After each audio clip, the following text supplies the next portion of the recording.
Hello, this is our RFP presentation and our final analysis, presented by Jolie, Casey, Dylan, Madison, Harper, and Alex.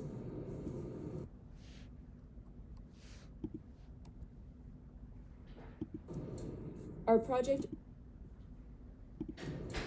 overview, we have decided to choose the year, month, name, country, category, and total price.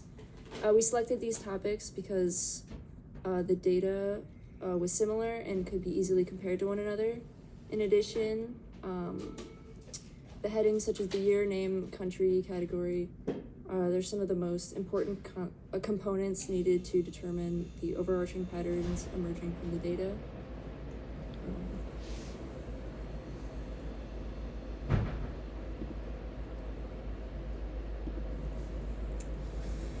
All right, so for order date month, we chose to do it in a month-by-month progression with count of sales on the y-axis because it's the only thing we could get away with. There's no other option for this one. You can see that in May and July and August, I suppose, is when sales are the highest. So if you're the company with the data, then putting focus into that group of 4 months over the summer definitely makes sense.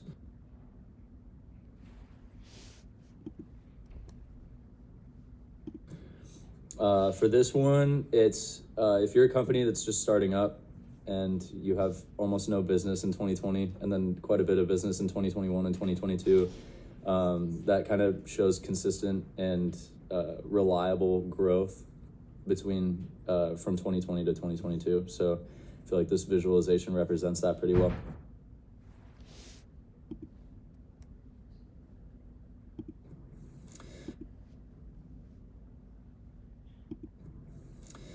This one here, if you're trying to cater to individual customers like Save-A-Lot Markets or Rattlesnake Canyon, et cetera, then this kind of visualization here helps you out. It puts names on the ones that give you, numerically speaking, the most business. So, yeah.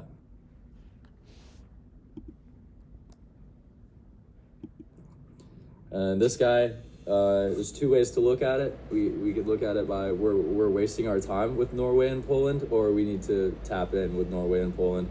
But the USA and Germany are a big part of the profits for this company. So a lot of customers over there. So I don't know. They've clearly already broken into Europe. So I don't know why we're lacking in Norway and Poland here, but.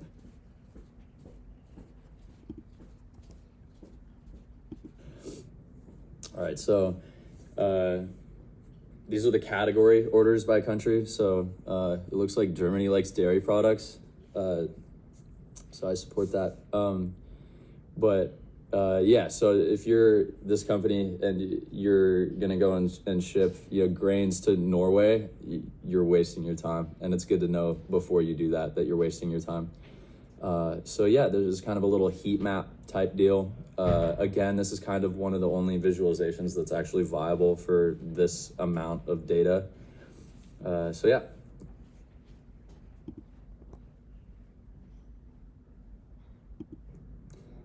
And lastly, we have the count of orders by product name. This is very similar to the last visualization where it gives you the different product names and kind of orders it by relevance, except this one is kind of more, I guess, graphically organized than the other one. The other one's more of a heat map, and this one's kind of top left to bottom right in order of relevance, but it does do a good job of displaying the data.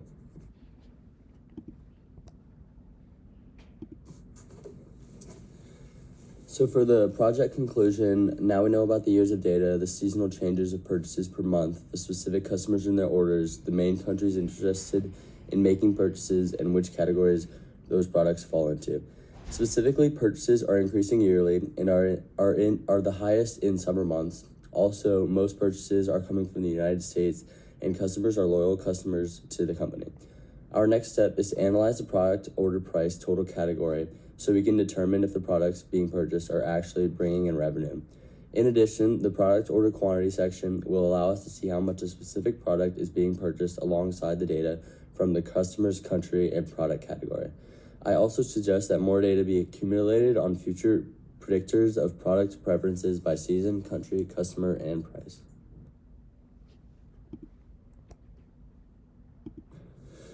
Now, for an executive summary, we are looking for auditors to seek and review company data from the past half decade to establish a performance timeline for that period.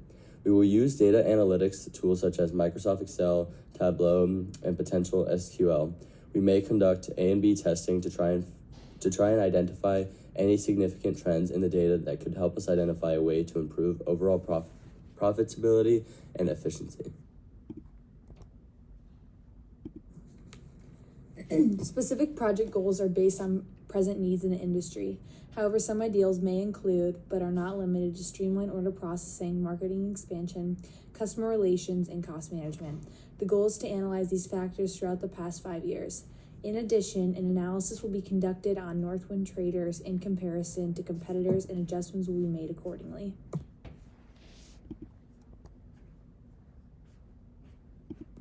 So some of our scope of work is we must identify how trends were altered as a result of the COVID-19 virus over the span of the past few years, using sales metrics obtained through Northwind traders. Some aspects of this initial portion include reviewing the supply chain, sales, revenue, ratio comparisons, costs, GDP, and customer lifetime. Organization of these data components will be structured in an MS Excel spreadsheet with different tabs indicating separate periods of time. Then identifying how potential losses could be mitigated by improving cost efficiency, profitability, and general company performance will contribute to the second portion of the work. We will decide what the best tool for the job is to organize our findings of the data, whether it be Excel, Tableau, and SQL. Finally, a document outlining the suggested actions for Northwind traders in order to cut costs without losing business or productivity will be created.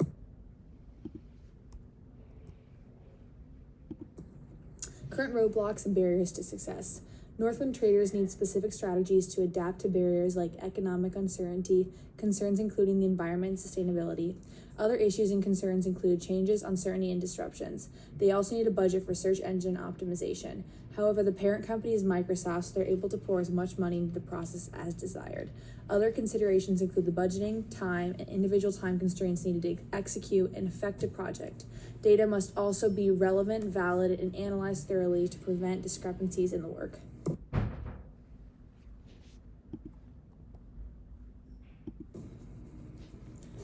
This project must start by November 6, 2023, and data will be compiled for the 2022-2023 calendar year. We will use MS Excel and Tableau to compile, analyze, and compare data. All Northwind trader data will be utilized and organized to fit a specific criteria. First, to measure operations in the company, metrics falling under the financial, operational, technology, and innovative scope will be utilized. Then we will use a brief overview of the ID, dates, products, pricing, customers, and salespeople associated with each other. Then a more extensive recording including location, category, quantity of products, units, and department and analysis into the customer and salesperson will be conducted.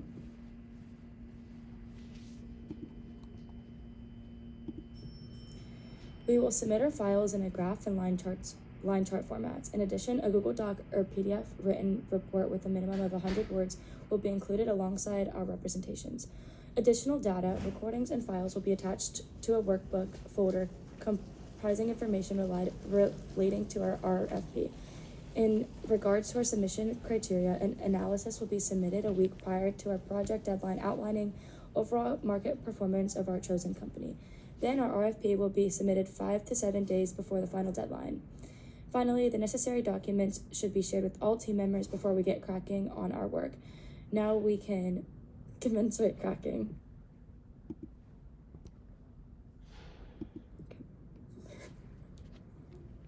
We received feedback from T5 and we changed a lot of things.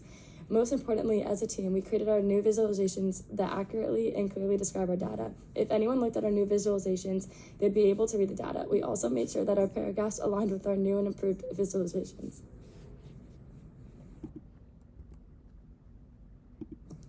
All right, so taking a look at some real world recipients.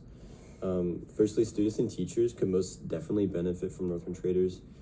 teachers can use this database to teach students how they can practice these visualization/data analytics skills. Since these are fake data sets, teachers can keep giving them to students to further education. Students can most definitely benefit from these skills because it can prepare them for internships and careers that require visualizations for the job. For example, students at ASU in Honor CIS have been using these pretend data sets to practice these skills, which would prepare them for future skills in the world of business. So next up, we have software developers. There are already several ways for one to practice data analytics/visualization skills using Northwind traders. One can use Northwind to hone their skills in Excel, Tableau, SQL, and Python. If a software developer aims to create a new data visualization or query software, they could use Northwind to make sure their software is functional before they put it up for purchasing or contracting. And lastly, we have business analysts. Since Northwind generates data sets that represent real-world scenarios, data analysts can use the sets to simulate scenarios that are similar to those of their companies. Northwind traders can also help business analysts develop more beneficial machine learning prompts. And lastly, they can learn more skills involving data exploration and analysis. And data sets can be used to help analysts practice performing tasks like filtering, sorting, and grouping.